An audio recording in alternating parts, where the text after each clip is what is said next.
So where is the best place to buy your roses?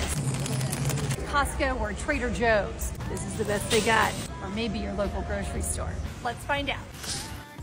For this challenge, I made stops at 3 popular grocery stores and arranged them all the same way. I stopped by Trader Joe's, ran to Safeway, and also stopped at Costco, picking up 24 roses at each place. Here's the breakdown.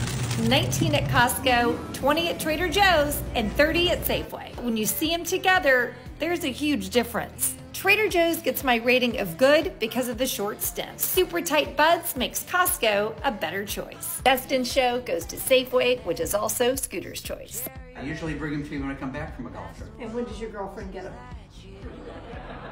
Did you see he paused? He may want to hop online and send me these from Costco. 50 roses, $65, and they deliver. It's a pretty good deal. Follow for more.